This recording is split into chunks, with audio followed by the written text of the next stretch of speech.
Hello and welcome to EPR with your favorite environmental nerds, Nick and Laura. On today's episode, Nick and I talk about motivators. We talk to John Perona about climate advocacy, biofuels, and managing conflicting values and conservation. And finally, our guest has a rather rambunctious Russian Spaniel, so here are some fun facts about them. They are versatile hunting dogs known for their stamina, keen sense of smell, and willingness to retrieve. They also may sprain their tails when they get too excited. Facts. Hit that music.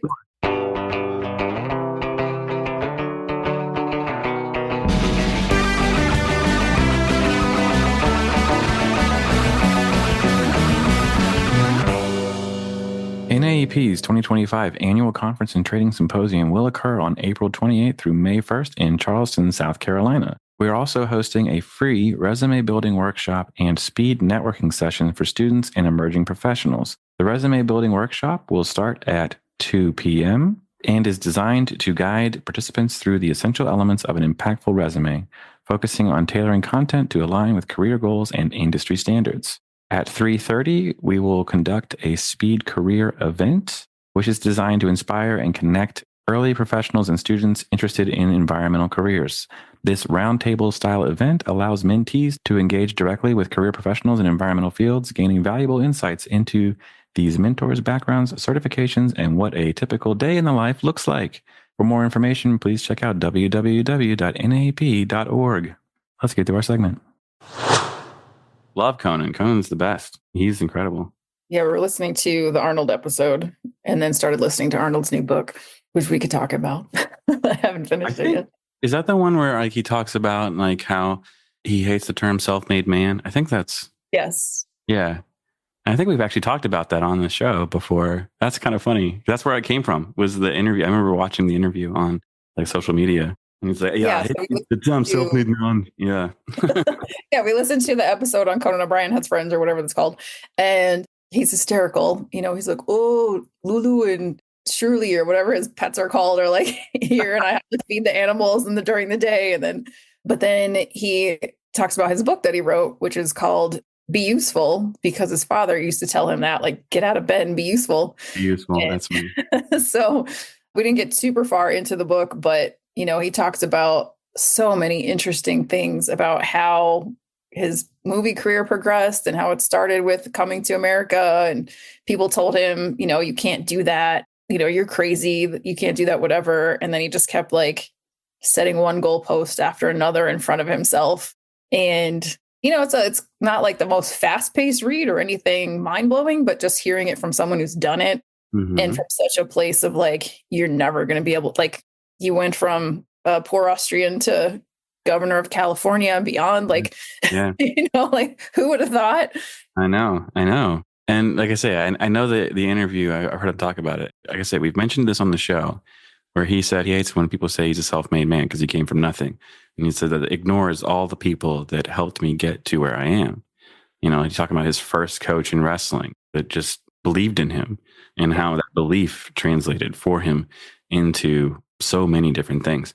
And I thought that was really, really impactful. I thought that was a really nice way of crediting people along the way. We have so many people in our lives that influence the way things turn out. And yeah, I love that you found that as well. Yeah. That's pretty neat. And even on the flip side, there are people who have not had any help. There are people who have dug themselves out of their hole. And then at some point, people start paying attention and want to give them help. That's true. But even still, those people who kicked you, put you down, who whatever, they deserve some credit too. The motivators. Yeah. They motivated. I thank them every day for me never wanting to work for someone else again. That motivation is strong. I can totally understand that. But, I think you'd admit too, there's no person that is successful that has solely the reason for their success. There's always something else. There's, whether it's being a little lucky in the market or whatever, you always have someone else helping you. There's always some other influence. So you need a little bit of both, right? You need the determination, and it can be nurtured, or you can just, in many different ways, but you have to have advocates as well at some point. Even if it's just your first client in your new business, you got to have somebody who believes in you. Yeah. And it flips, right? You have the motivation, possibly. You might have stellar parents who are self-aware and giving you guidance and giving you words of wisdom, or you may have parents like Arnold's who were not giving words of wisdom, but were just kicking you in the butt saying, be useful. Yeah. But eventually you look back and you're like, okay, that was helpful, right? Mhm.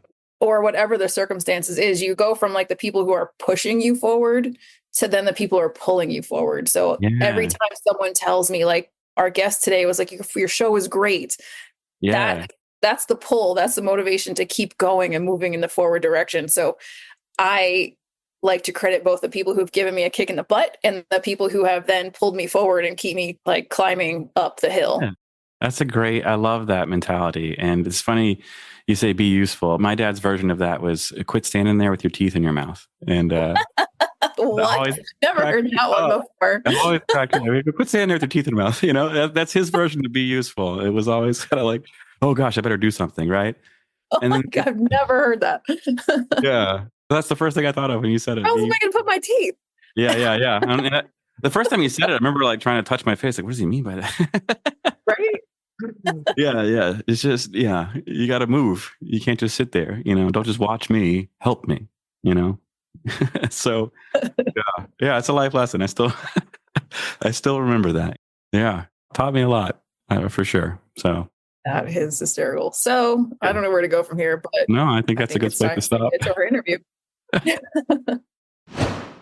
Welcome back to EPR. Today we have John Perona on the show. John is a science and policy analyst, writer, and advocate for a healthy climate. Welcome, John. Hello, Laura and Nick. Great to be here. Yeah, thanks for joining us. Let's start off with some of your backgrounds. You have an extensive background in science, law, and education. So what first sparked your interest in this path, and how has your career evolved over time to get here?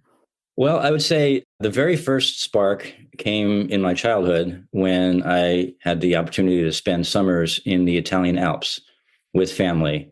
Oh, And wow. I was at a pretty impressionable age. My first trip was when I was 7. And then there were more trips, 4 or 5 of them before I was off to college. So I just fell in love with the hiking trails and the snow on the mountains and, staying in these little mountain huts overnight sometimes and being with my relatives and learning Italian. And so I got really connected to that sort of environmental ethic. And I've continued to go back since then. Last time actually was in February. Oh, nice. Nice. Yeah. Yeah. I can see now the impact of climate change on that high alpine environment. I mean, I just see it with my own eyes. I don't have to read about it in papers, and so that motivates what I'm doing now. Oh, yeah, totally. So how has that changed? What's that look like? I've never been, so I don't know. I mean, I'd seen pictures. Well, it's hotter. And there's a lot of mosquitoes where it used to be, right? Oh, wow. So it's more the subalps and the region going up to the really high peaks. The mosquitoes are not on the high peaks yet. Hopefully they won't get there. But it's temperature and it's environment for things like mosquitoes. And then it just changes in the ground cover in some places, like the blueberries aren't growing the way they used to. And there's just, you talk to folks up there and they're noticing the changes. Yeah. Yeah, that's interesting. So it sounds like your parents had a lot of interest in travel and, you didn't just 7 years old say, I want to learn Italian. So they must have influenced you. Yeah. It was, really my mom's side of the family. And she was born in Italy. Yeah. So when we went back to visit, we would stay in this, mountain town. It's called Castagneria, actually. And my great grandmother, who I got to know growing up in those visits, her picture is now posted at the town square and on the one little cobblestone road in the town. Population is on the order of 300 people. Mm-hmm. And it's become like a tourist center for how things used to be in these mountain towns. So now there's an agriturismo, which is like, farm to table stuff, so great local food. And, there's a whole historical tour. And, there's my great grandmother with this broom all in black, right? Sweeping up the cobblestone main street outside her house where we used to stay for, months at a time when I was growing up. So, cool. that was definitely an influence. Although I have to say it kind of went underground for a long time because I was focusing on a career that was not environmentally centered until later on in the career. Yeah. Interesting. I was going to say, what caused the shift? I think what caused the shift is I got tenure at UC Santa Barbara. It was the year 2000. I was 38, so that's 25 years ago. And more years ago than I like to admit. Right. And I started getting restless. I've discovered about myself is that what I really enjoy the most is a learning curve, not necessarily a super steep learning curve, but one that's steep enough to challenge me and get me into, sort of new things.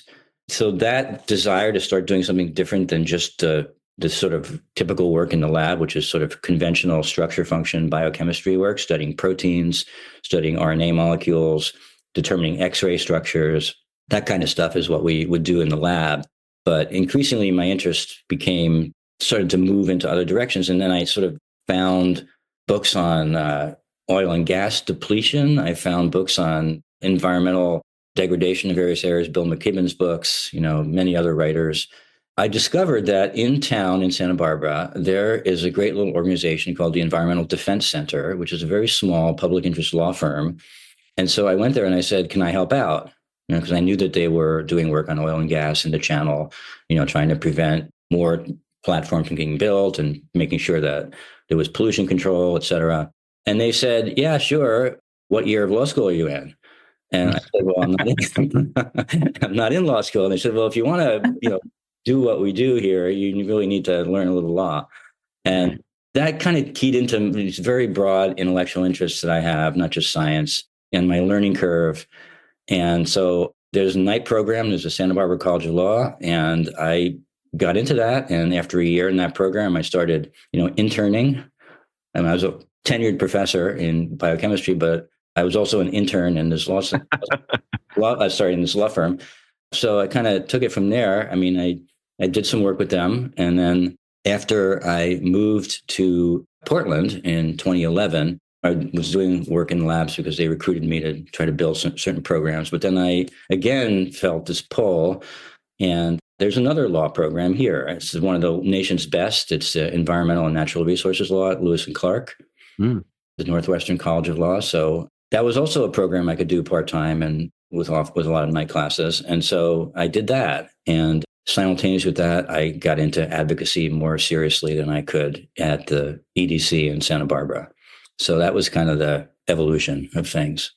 That's really cool. I like to see how you just stepped into it. Someone said, do you need some law to work here? And I don't have it. So I'm going to get it. Like, okay, cool.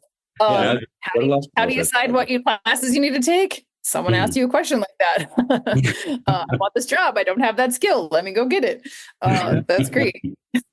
But over the time, so I'm curious about having so much information on the law side and then also having the science information and then also having your own experiences. How do these all come together and give you different perspectives on what's happening right now with climate? Yeah. So one thing I developed at Lewis and Clark was this idea that I should be checking statutes for scientific accuracy and integrity, and that, they should get the science right. Yeah. And it wasn't hard to find examples where the science was not done right. So I wrote several law reviews that came out of seminars that I took at the law school. In fact, I chose my classes specifically for the ones that I could satisfy the requirements for by writing papers. So then I could publish papers. And nice. And that would be better than just like taking an exam in the classroom. So, for example, groundwater in California, they had just passed the Sustainable Groundwater Law Act in California for the first time. And that was great, except that they had to base the law on some sort of historical standard. Then they based it on the average of 20th century groundwater levels, as they were known. And the problem is that the 20th century was very wet in California, and the 21st century, there was every reason to predict, and has in fact continued to come true, that it's a dry century. Right. And so the very basis of the law has the wrong standard in it. And they just ignored basic climate change when they wrote that statute. I could give you other examples, but it's sort of come up again now in the Climate Superfund law with respect to some of the details about how that's a law that if we pass it, it would mirror laws in Vermont and New York that have already passed. The fossil fuel companies are challenging it, of course. They don't want to pay billions of dollars to states to partly compensate for the money damages associated with all the climate concerns, like all the wildfires, all the coastal erosion, all the floods, et cetera. And it's different in different states. Yeah. And so, even in this law, there's a lot of science underpinning the idea of how the fossil fuel firms have impacted climate, and it's not all correct. Interesting. So can you give us an overview of the law and what it's trying to accomplish, and then we can dive into some of the challenges? Yeah. So, I mean, the law is based on the principle of polluter pays, which is a sort of time-honored principle in environmental law. What that basically means is, if you make a mess, you clean it up. Right. And it's embodied in the federal Superfund laws, which are for, toxic waste sites. A company has been occupied an industrial site for many years. It got polluted with chemicals and whatever, and then they go away, and, the community is left with this toxic waste site. And so the Superfund law was intended to require the responsible companies to actually clean it up. Yeah. And so the idea now is, over historical periods in the past, so this is a backward-looking law, a retroactive liability law. Over historical periods in the past, climate damages have accumulated, and they've accumulated mostly because of burning fossil fuels and generation of carbon dioxide and methane. And it seems just the principle of basic fairness that the citizens of Oregon and these other states should not have to shoulder 100% of the burden, financial burden associated with building up climate change resilience at the same time that these law firms have earned substantial profits by selling their products in our state. Right. So this law, if successful, would recover funds. And so there would be an interagency effort to assess damages and come up with a damages number that will certainly be in the billions of dollars. They will come up with a climate resilience plan for how to restore parts of the natural world that have been damaged and how to make infrastructure in the state more resilient. And then we will apportion liability to the very largest fossil fuel firms that pass a certain threshold of emissions of CO2, and apportion liability according to, how much fossil fuel product globally they have produced. And it's easy to calculate how much carbon dioxide is generated from mining a certain quantity of coal or gas or oil. They're not the same amounts in each case because coal is more carbon intensive, but it's easily calculable. And so we would assign relative liabilities to fossil fuel companies out of the total amount. Let's say it's 10 billion. Fossil fuel company A, we're going to ask you to pay 2 billion because you polluted a lot. Fossil fuel company B, you only have to pay 700 million because you did pollute, but not as much. So something like that. And if many states get into this, and Oregon is the third, but parallel with us, there are other states like Maryland and California who are trying to do this. 2 states have already done it. You can imagine that the damages are going to get very large. Yeah. Hundreds of billions of dollars, even bigger than that potentially. And so they're going to fight this with everything they have. Yeah. So part of the thing that I think is really interesting is we haven't really talked about lobbying a whole lot on the show. And I know that's basically what you're going to have. You have lobbyists on the oil and gas side and on the the Superfund side. How does that process work? And then, we'll dive more into the challenges after that. Yeah. Well, we have not seen, as far as I'm aware, oil and gas firm lobbyists in the legislature trying to get them to oppose this law. It's pretty partisan. Oregon has 60% majority of Democrats in both houses of its legislature. If the Democrats want to pass the law, they probably pass it. And the fights, as far as their side is concerned, will be on lawsuits later. I mean, there's already lawsuits against Vermont, against New York. They've already been filed. The firms are trying to get the cases to be in federal court because they think that that's more favorable to them. So far, the Supreme Court has declined to hear any of these cases. So we're on good grounds there. We'll see going forward. So the advocacy is coming from those like myself and the groups I work with to try to persuade lawmakers to vote yes on this. Yeah. So you're going to be talking specifically about this bill pretty shortly here. What's your goal for that? How are you presenting your argument here? Well, it looks like I'll be part of an expert panel if that actually comes about, because it's still under debate as of this recording. I don't know. But the idea is I would be part of an expert panel, and I would have all of 2 minutes to explain one of the technical aspects in the bill, which is how do we apportion liability among the fossil fuel firms based on this calculation of CO2 from amounts. And other experts will talk about other aspects of it, and then there'll be they'll open it up for other folks who want to give oral testimony. So you mentioned like there's challenges with the bills, sometimes how they calculate things. Is that also the case here? In what? Yeah, it's the case here because it's not easy to calculate the amounts of methane and nitrous oxide. It's not as easy to calculate those amounts from the amounts of fossil fuel that are mined.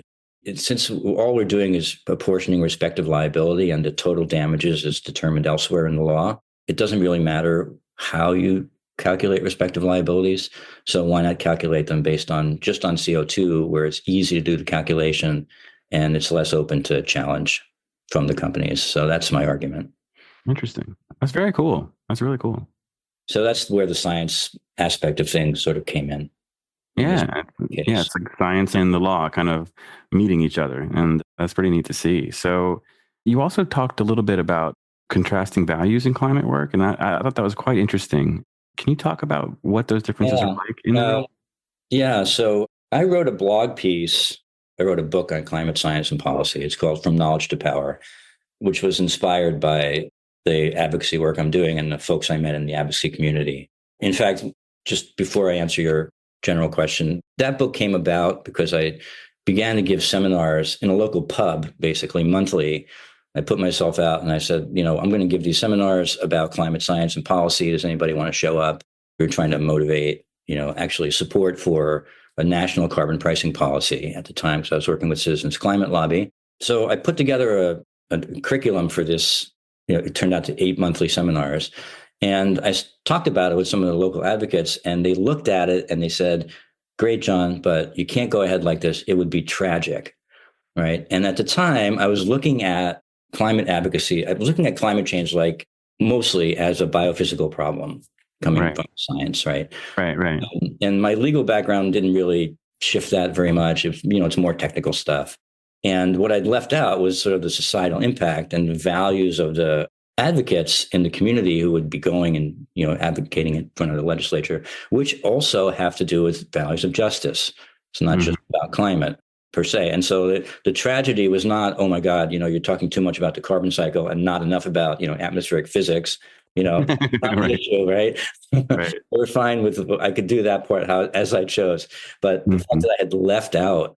And so, I didn't feel qualified to discuss some of those climate justice concerns. And so I recruited speakers from the community. And so the series went well. It inspired me to write the book and gave me the theme that I didn't have to dumb things down. And I saw what I'd seen a lot of materials for citizen advocates are just like, here's this overview. You guys can't understand the details. And I was like, no, that is just not right. You just have to explain it properly. And so the premise of my book was, education in the service of advocacy, and I'm not dumbing it down.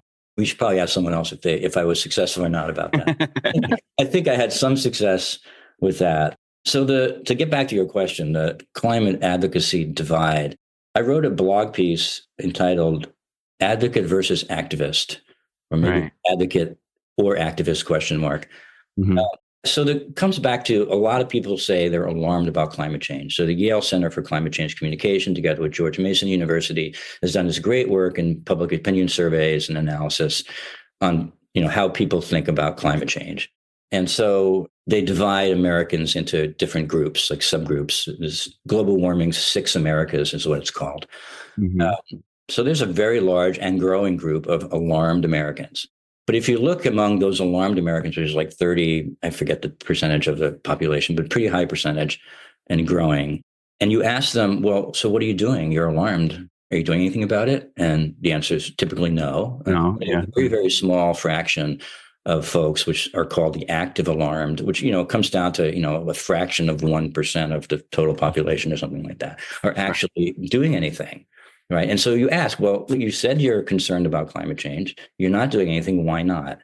And a typical answer, one of the biggest answers is, I'm not an activist. So people don't see themselves as activists. And the problem is that activists are associated with things like throwing paint on the Mona Lisa. Right. So you see all these, and you see disruptions of traffic, and you see people protesting, and you see, right. So there's all this, that's what gets the news. Right. Yeah.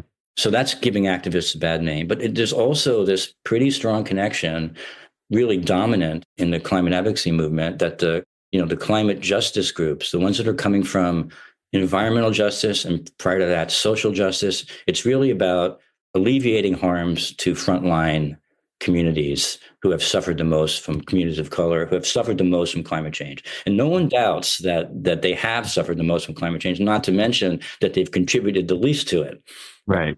However, the focus on that aspect of things means that the long-term picture of the climate for future generations, the integrity of the biosphere, those issues which motivate me as someone who loves the environment the most, it leads to different policies, right? Like we need to build, like the most important thing in my judgment on climate is solving climate is to build out the renewable energy infrastructure. And we have huge slowdowns on permits. And so do we want to make that easier to do? And, it's a clear no-brainer for me, but many climate justice advocates are like, not so fast. We're concerned about building this and the impact on this community.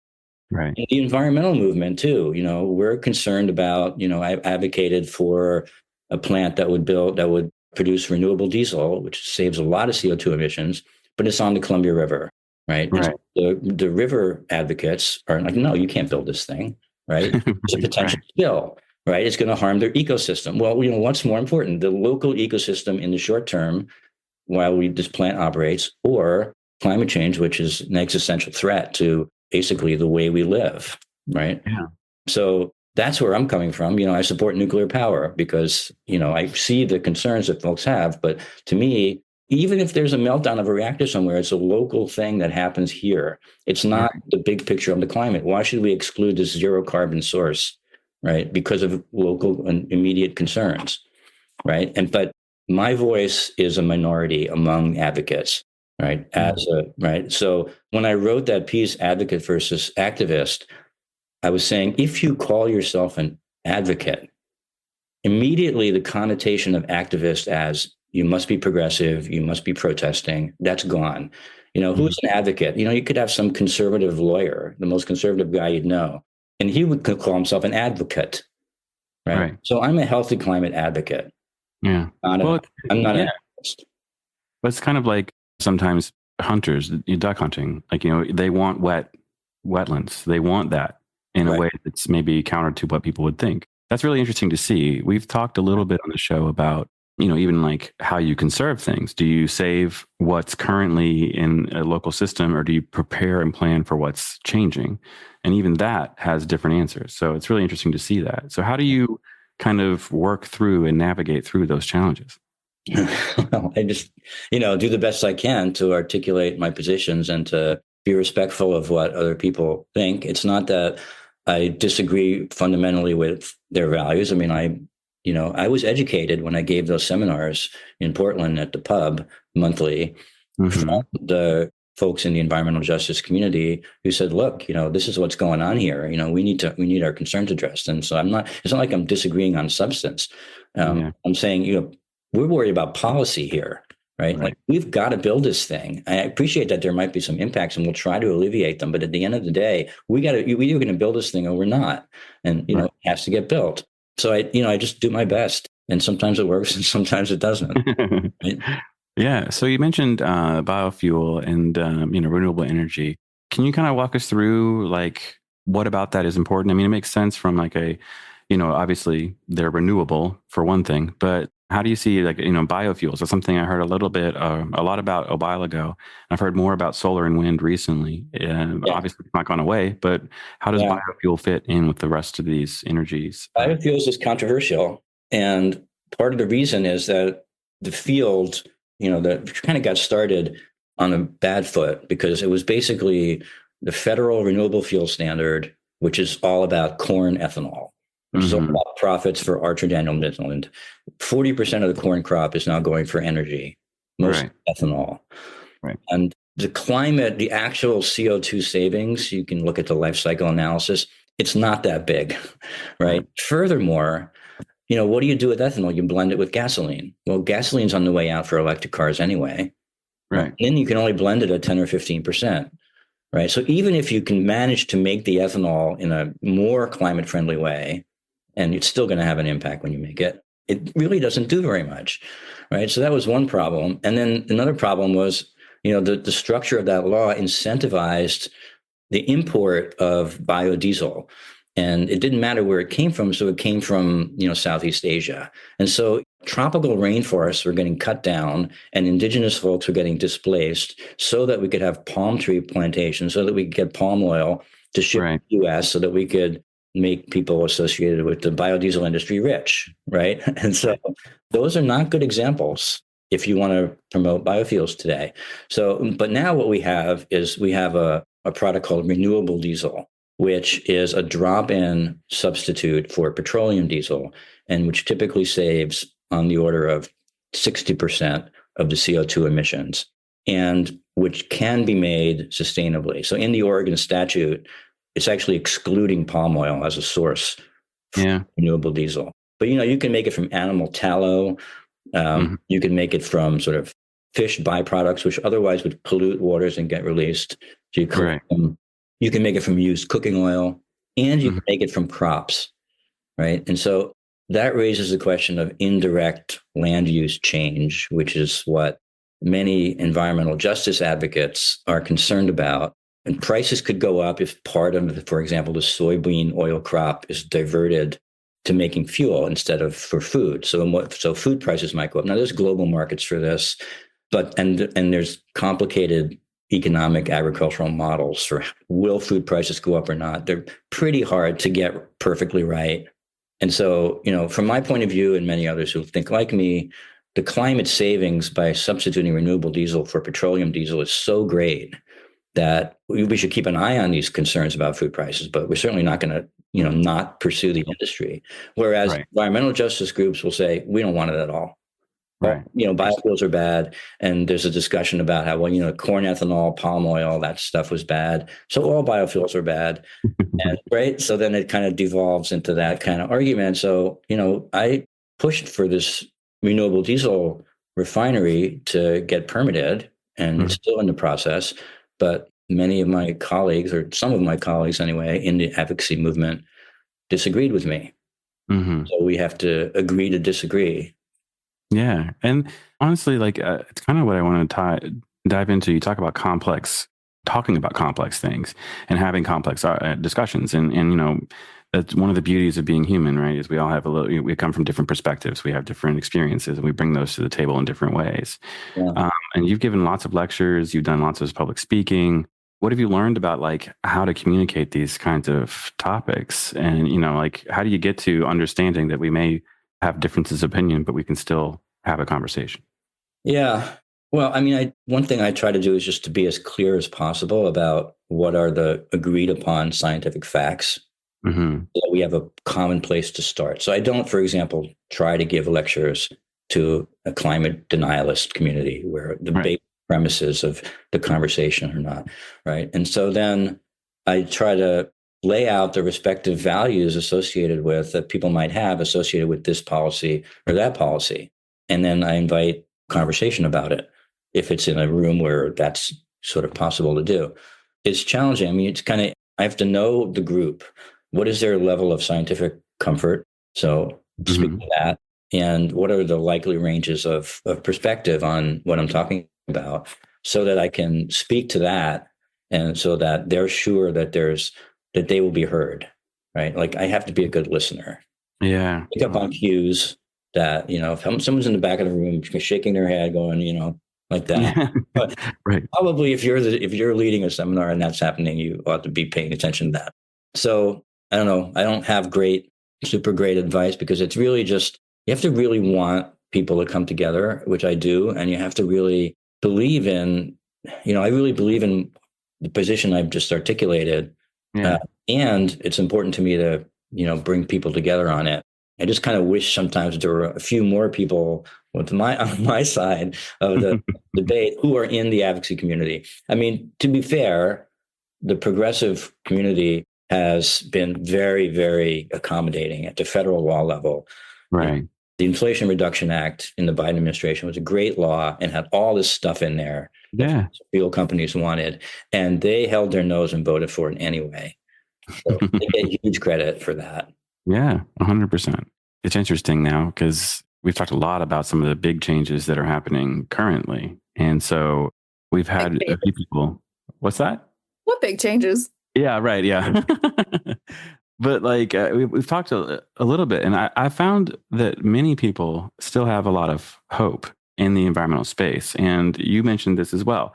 With the shifting priorities in this administration, where do you see positive signs of what's in the States, for one big thing, right? Because we have a federal system. And if we pass strict climate laws in the States, there's only so much that the federal government can do about it. Mm-hmm. Okay. So that's one thing. Another thing is that there's a big, renewable energy is big business, and there's a lot of money involved, and we're trying to mobilize capital, right, for these projects. And there's a lot of investment already. And so there's a lot of pressure on the new administration to not, try to wipe everything off across the board, right? So I think we don't know yet what will happen. There are important technologies like carbon capture and sequestration, renewable hydrogen, things that many conservatives and industry groups, business groups support that I think are going to be hard to unwind. There are some things, like you just have this vendetta by the president against wind for some God knows what obscure reason. Right. Right. I mean, even I don't like wind either. It makes it cold outside. If we could just stop the wind, it'd be fine. Yeah, maybe that's it. Yeah. So I'm not optimistic about, certainly not the developing offshore wind industry is going to take a big hit. But I'm not completely pessimistic about the whole renewable energy revolution.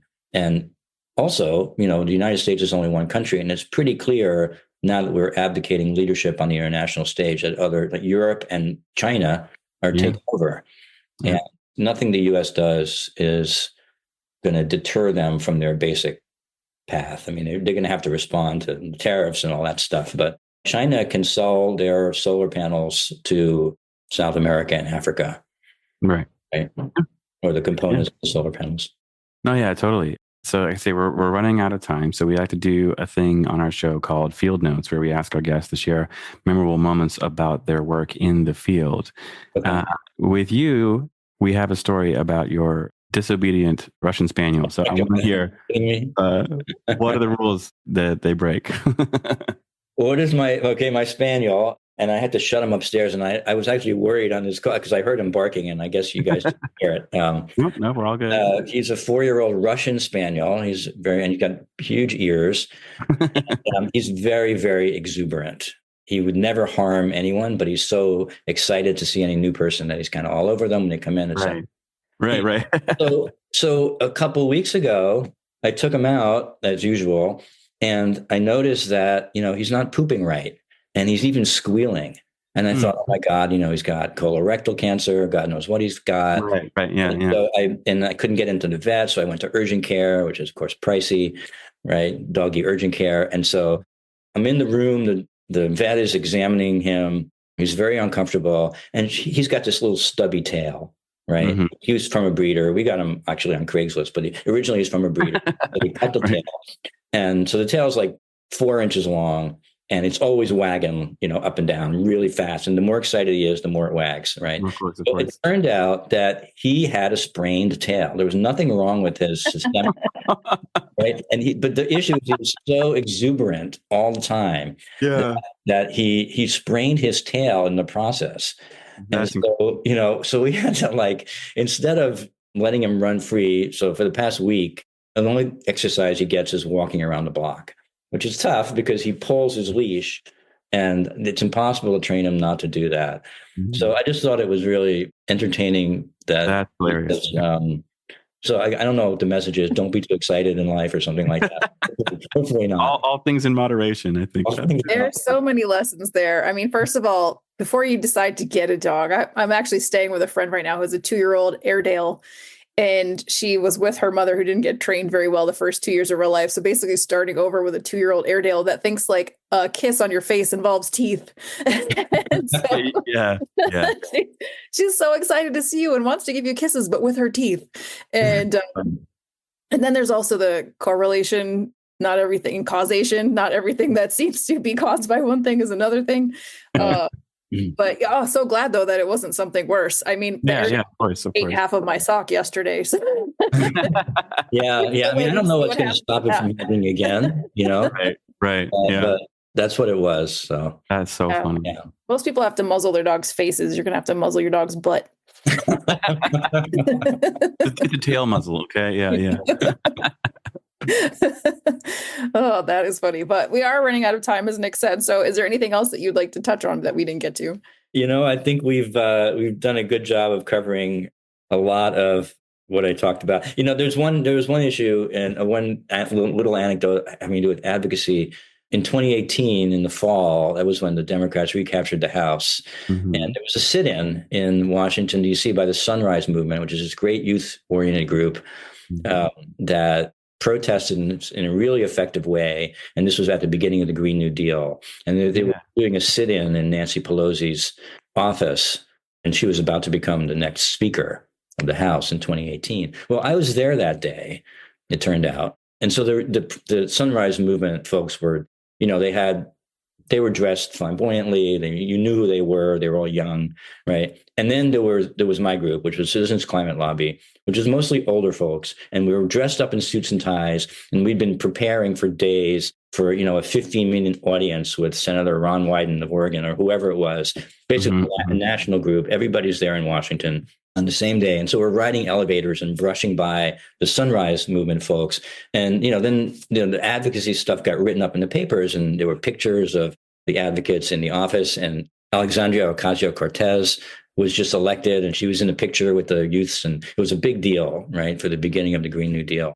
And there was not a single mention of the fact that Citizens Climate Lobby was there advocating for a detailed economic policy about a nationwide carbon tax with wearing their suits and ties, right? But it shows the distinction, like there's a place for protest and to open up a space, right? A new conversation. But then there's also a space, an important space for the people who will get in the room and get into the nitty gritty of policy and try to influence that and make sure it's got science, the science is right? That kind of stuff. So, yeah.